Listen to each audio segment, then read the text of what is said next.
So here we are. Sa oras na ito ay naglalakad lang ako. And gusto kong sabihin sa inyo na napaka-importante ng paglalakad sa aking buhay. Maraming bagay na siyang aalis sa aking pag-iisip, lalo na sa panahon na ko ngayon na madami akong tatahakin sa buhay. And isinasaayos ko yung aking pamamaraan sa buhay. Naayos ko at inaalis ko yung mga dapat kong alisin, kasi nga ito ay magiging kabigatan sa akin someday, lalo na sa mga responsibilities na siyang ibibigay sa akin. So ang ginawa ko sa araw na ito, hindi ako kumain, and pinag-aralan ko yung sarili ko, yung identity ko. Yun yung pinaka-importanting pinag-aralan ko, and kung sino talaga ako sa sarili ko. And yes, ito yung pangangailangan ko para ako ay makapag lead sa aking mga tao someday, lalo na sa aking pamilya.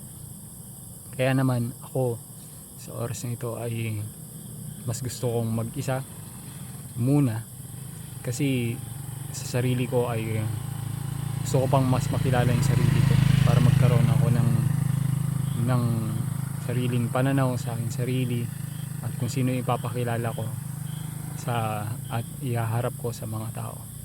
Kasi mahirap na ako lang ay tinatawag lamang na pastor, or nakapagtapos, or isang Bible student, or kahit na ano man, kundi mas nanaisin ko na mas kilala ko yung sarili ko kaysa sa iba ang nakakilala sa akin. Kasi doon nang gagaling yung self-esteem, doon nang gagaling yung identity ko sa Diyos, doon nang gagaling kung ano yung pagkatao ko, at kung nakilala ko yung bagay na yun, hindi ako mawawala. Alam ko yung gagawin ko araw-araw, alam ko yung gagawin ko bago ako matulog. That's why napaka-importante na tahakin ko itong bagay na ito, itong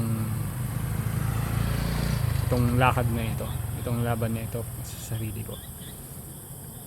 And yes, it will take time, pero marami ng pagbabago sa aking sarili mismo, sa aking pag-iisip,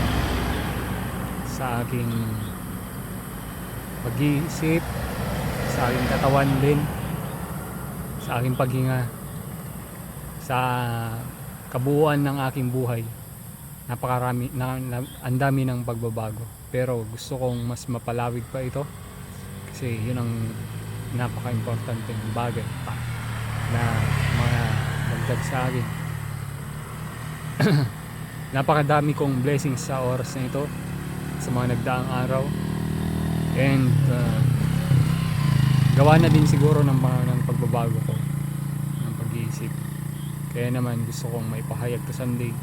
Ito ang kwento ng aking buhay, ito ang awit ng aking buhay, at mas makikilala niyo po ako someday. Thank you.